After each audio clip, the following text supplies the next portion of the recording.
Versions of the Oklahoma offense in your years? I think a different quarterback every year. Is there a consistency with what you see from them though?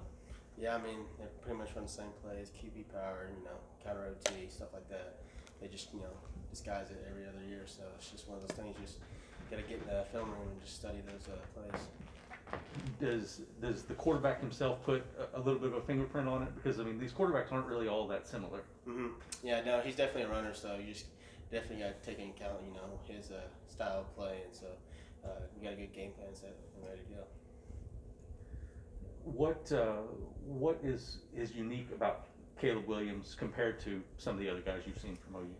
He's very explosive. I mean, some of the guys, he's kind of sometimes at some plays, so he's kind of hard to take down. He does a little spin move, a little stiff arm. So he's one of those ones where he's a kind of a big threat where he can make a big old play and scramble pretty good.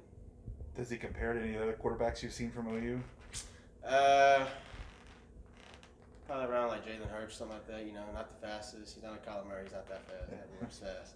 But just making, giving big plays. Making big plays out there. So that he's kind of similar to Jalen.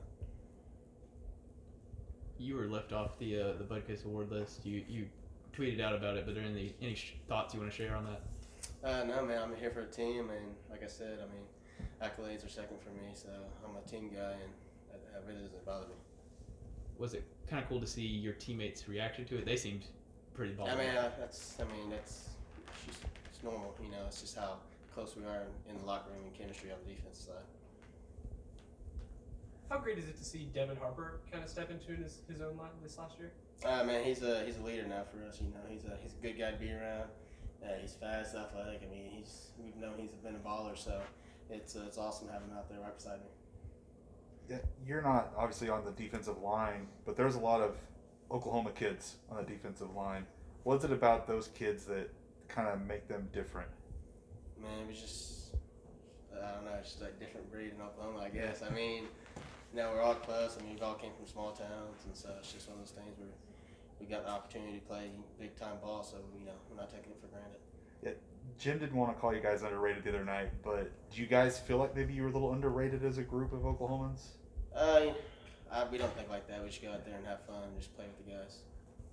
For you growing up in Oklahoma, do you have any kind of different approach to this Bedlam, knowing that it's kind of, it's two high-ranked teams instead of maybe years past where it's been kind of going for an upset? No, I mean, it's just the same every year, man. It's always Bedlam. It's always going to be high energy, high enthusiasm with each team. And so, I mean, that's pretty much all I can say. It's just one of those things, you're used to it, fifth year, it's just Bedlam. Being from Oklahoma, I'm sure you've answered this question the last 4 years, but what exactly does Bedlam mean to you? It's the best Oklahoma team, man. So, I mean, it's pretty much all to it. I mean, it's going to be a physical game, going to get a little chippy out there, so we just got to go out there and just stay poised.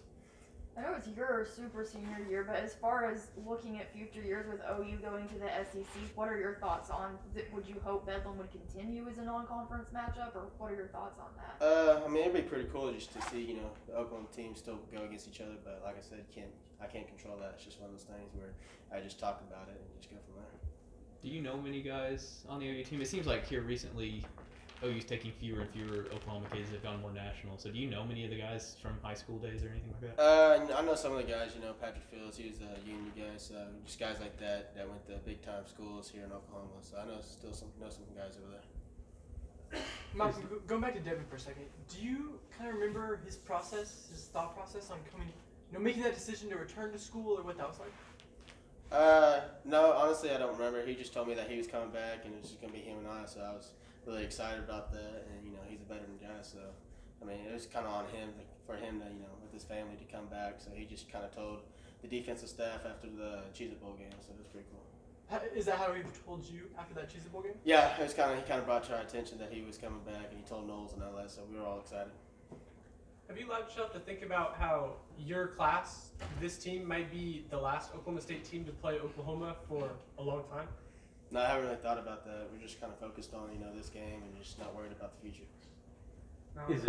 How much you would assuming this were the last game to be played between Oklahoma State and Oklahoma, how much would a win for Oklahoma State mean? It'd be awesome. It'd be my last year. I haven't had a win from Oklahoma since I've been here, so it'd be pretty cool to go out the bank. Is it weird to have? I mean, this is your last home game. It would be a really emotional thing, but it's Bedlam, and then you got a Big 12 championship, and whatever happens after that. Is it difficult to kind of step out and enjoy the moment of your last home game? It's a little weird, Haven't been in a Big 12 championship since I've been here, so it's a little odd. So it's an unbelievable feeling, and I'm excited about it. What do you remember about your first Bedlam game? First Bedlam game. Let's see. That was my freshman year, Baker Mayfield, and I was watching on the sideline. And it was just like I said, it was chirpy. It was loud. Everything was so fast at the time. Then my sophomore year, I was at OU, and first play, he hit like a 88-yard, get down to the 5-yard line. And so I was like, yeah. I mean, I was in it at the time, so it was very real. Like it came at me real fast, and I was like, all right, this is what it's all about. So just a different kind of speed is played during Bedlam. You didn't play in that that first one on defense. I assume you played some special teams, if I remember right. But what was just the week like leading up to it? I'm sure you were in preparation with the rest of the safeties at the time. Yeah, it was. Everyone was high. Coaches were on everybody, make sure everyone was perfect in their gaps, and everyone's is through the roof through excitement, and knows it's a big game.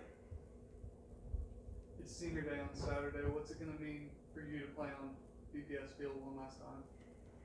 It's a different feeling, man. I mean, I said that last year, then I came back, so just gonna go out there and just play my game and just do play-by-play and see how it goes at the end. Does that kind of take some of the pressure off? Going into last year, you thought it was your last game, and now. Yeah, I mean, I've kind of lived it a little bit. Thought it was my last year, then I got the opportunity to come back. So just kind of realizing, like, hey, like I've been here before, and just kind of being relaxed out there.